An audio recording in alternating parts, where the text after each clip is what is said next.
Pedro, como siempre es un placer poder conversar con vos. Muchas gracias por la invitación y muchos saludos. Gracias, Pedro. La revolución del 9 de abril de 1952. Hoy es 9 de abril de 2019 y permíteme iniciar. Uno ve cómo se ha ido construyendo una historia de la revolución del 52 y que quien ha estado construyendo esa historia ha sido el MNR, como si se tratara de una revolución nacionalista basada en la guerra del Chaco, es decir, originada en un proceso de reafirmación nacional, prácticamente desconociendo todo el contexto, la lucha, y no sé, me atrevo a decir, Pedro, que incluso las corrientes de la izquierda boliviana se han adaptado a esta visión creada por el MNR que se adjudica en toda la revolución del 9 de abril.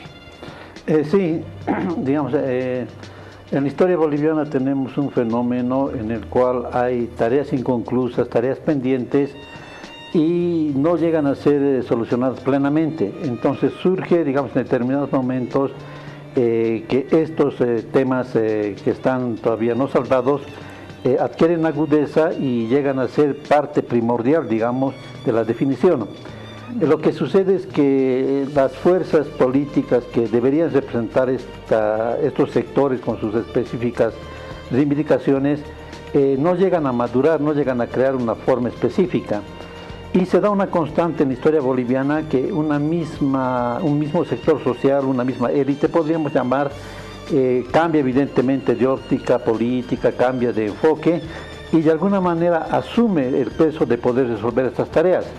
Lo cual evidentemente es algo interesante, ¿no es cierto? Pero también conlleva en sí, digamos, internamente los gérmenes de aquello que va a hacer fracasar ese empeño, que es, digamos, una ascendencia de clase, podríamos llamar una ascendencia nacional, que contamina, digamos, todo esfuerzo que podría ser transformador. Entonces, es lo que sucedió en el 52. El 52 empieza a hacer crisis, digamos, toda una serie de tensiones que había en el país, tensiones entre las cuales había fenómenos nuevos, lo del proletariado minero, por ejemplo, que hacía contrapeso a un sector de personas que eran los propietarios de las minas y cuyo, digamos, beneficio iba estrictamente en relación con el negocio que hacían de exportación de mineral a nivel mundial. Era un estado controlado por los varones del estaño, exactamente, ¿no? Ahí tenía razón el MNR cuando lo catalogó como el superestado, digamos. Era una administración, digamos, que velaba sus intereses y se superponía, digamos, al interés, digamos, nacional. Había el movimiento indígena, que es antiguo, y que en esa época, digamos, hacía crisis al haber fallado, digamos, algunos presupuestos básicos del Congreso Indigenal que llamó Villarruel más antes, el año 1946. Claro, la insurrección popular, ¿no? Exactamente. Entonces, ambos sectores, tanto obrero, campesino y clase media concientizada, empezaron a formar, digamos, sus propias interpretaciones y sus propias organizaciones de dirección. Por situaciones concretas de Bolivia no lograron tomar, digamos, una dimensión tal que les permita, digamos, encaminar y dirigir, digamos, una transformación. Y tuvo que ser el MNR el que pueda sintetizar de alguna manera y aprovechar, digamos, todo este contexto para poder poner, digamos, en tapete una serie de reivindicaciones y hacer la revolución del 52.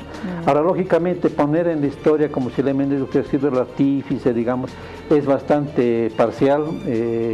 No es correcto porque incluso en el fondo redundaría, digamos, en una responsabilidad histórica del MNR al ver que muchos de estos principios fracasaron. Claro. Y fracasaron no solamente por la ineficiencia del aparato del MNR, sino porque no se logró, digamos, poner en marcha los otros motores de la historia en Bolivia que podían haber ayudado a resolver este problema.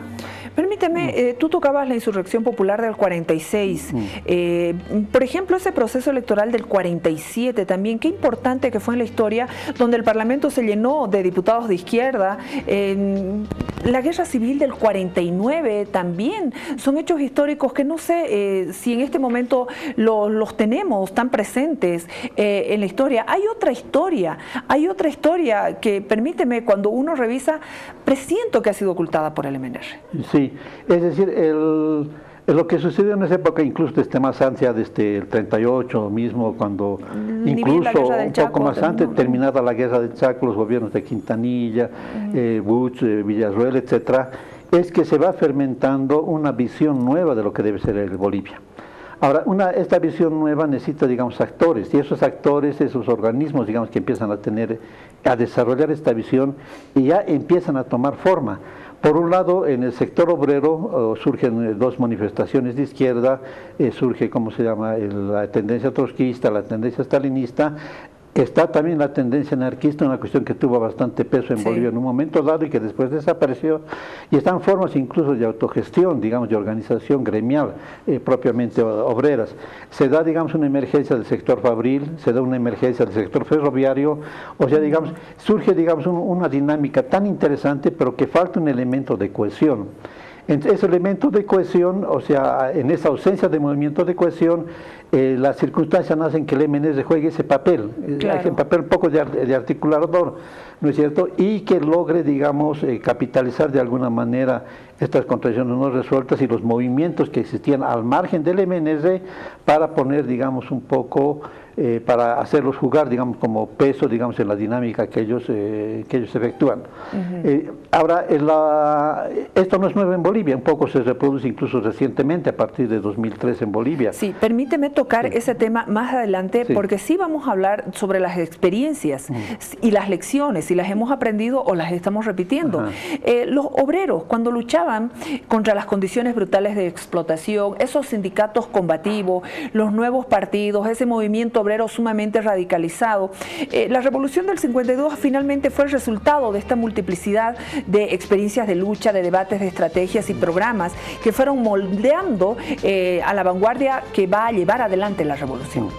Sí, o sea, hay situaciones concretas en esta Bolivia en que la solución de los problemas tiene que darse necesariamente mediante la propuesta, por lo menos, y si es posible la aplicación de políticas, digamos, que signifiquen una ruptura. Entonces, la dificultad de crear orgánicamente un aparato político que pueda conducir eso, hace que esa fuerza de esa reivindicación pueda ser asumida por organizaciones que no tienen, digamos, un ímpetu de ruptura, pero que de alguna manera tratan de resolver el problema. Entonces, la fuerza que tuvo el MNR está, digamos, de manera directa ligada a la insuficiencia, digamos, orgánica que tuvieron estas otras fuerzas, que tuvieron, digamos, cierta previsión en cuanto a la concepción, en cuanto a algunos principios, pero que no pudieron alcanzar una parte que es bien importante a nivel operativo, el poder articular, digamos, la movilización del sector que se presentan, pero no solamente del sector que se presentan, sino que ese sector pueda expandir su influencia y su dirección a los otros sectores sociales, digamos, que componen el país. Entonces, en ese proceso de maduración, digamos, la urgencia de resolver estas tareas hace que un partido como el MNR pueda tomar fuerza y cumplir, digamos, esa tarea. Ahora, en esto tenemos al mismo tiempo un aspecto positivo porque cumple esa tarea, pero un aspecto negativo o de insuficiencia porque es portador de todas estas taras, insuficiencias que en última instancia van a explicar su parálisis y el hecho de que una cosa es el MNR del 52 y otra cosa llega a ser el MNR del 65, del 70 y el MNR que conocemos actualmente. La revolución del 52 hemos titulado incluso el tema como experiencias y lecciones políticas que se tienen que aprender. El 52 se presenta todo este proceso por parte del MNR y ahora sí, vamos a lo que tú mencionabas. Algo similar está ocurriendo en la Bolivia con el gobierno de Evo Morales, con la movilización que se dio en octubre del 2003. Por ejemplo, una movilización de masas y que obviamente la hace más visible tanto políticamente ante el mundo, el movimiento al socialismo, cuando es una lucha lo mismo, de diferentes sectores, ¿no? Sí, digamos, lo que pasó recientemente nos puede ayudar a comprender, porque en la historia boliviana tenemos como la repetición, digamos, de ciertos esquemas, evidentemente no de forma mecánica, ¿no es cierto?, pero en líneas generales una repetición, digamos, de ciertos escenarios que se muestran en cada momento. Y a partir del año 2000, del 2003, tenemos un escenario, digamos, que nos ayuda a comprender lo que pasó en el 52. O sea, el fracaso de la revolución del 52, de los postulados del MNR, al mismo tiempo la emergencia de nuevas realidades que surgen a partir de la política del MNR, la reforma agraria, por ejemplo, el nuevo rol que va a tener los sindicatos, etcétera, hace, digamos, que se incube nuevamente la fuerza, digamos, de reivindicación de estos sectores que están, digamos, que necesitan, digamos, soluciones mucho más radicales.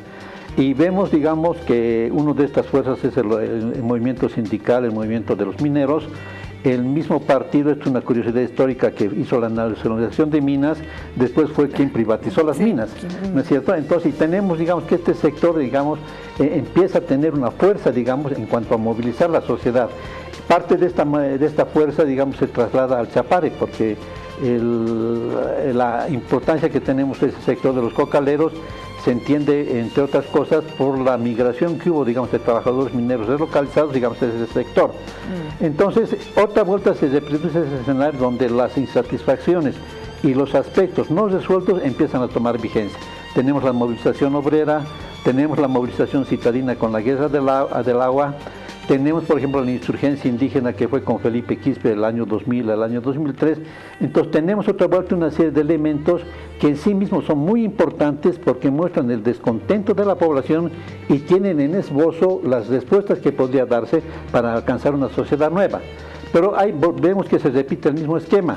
O sea, estas organizaciones que si bien son justas, digamos, en cuanto a ubicarse en el momento concreto, no lo son en cuanto a lograr un discurso político, un discurso de gestión, y menos un discurso, digamos, de interrelación con los sectores sociales.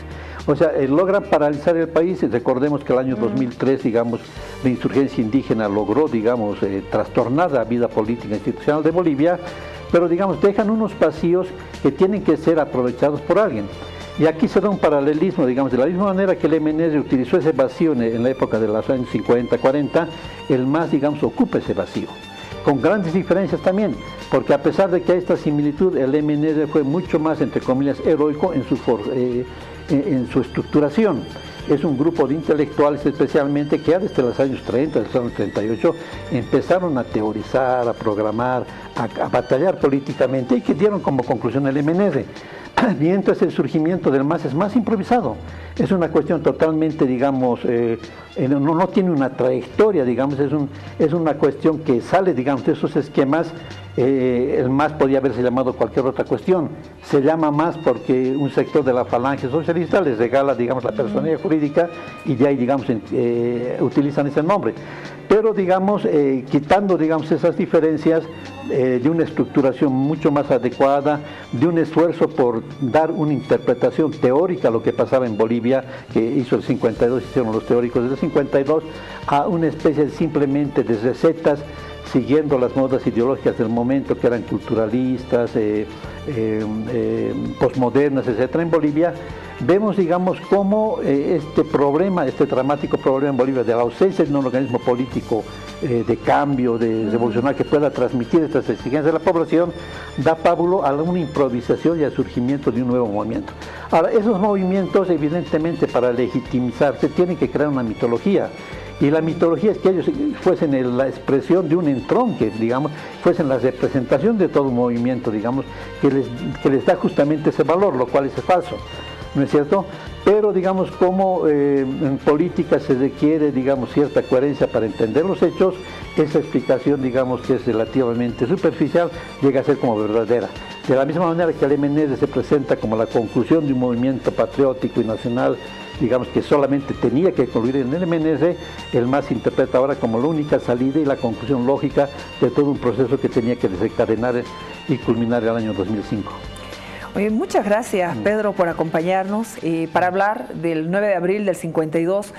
No solo es hablar del pasado o del presente, sino sobre todo pensar en el futuro con todo lo que se ha visto, con todo lo que se ha leído, invaluables experiencias y lecciones políticas que se tienen que aprender. Así es.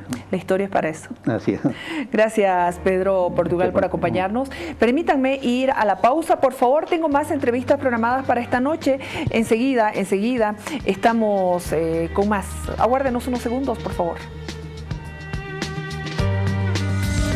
En instantes vuelve la programación de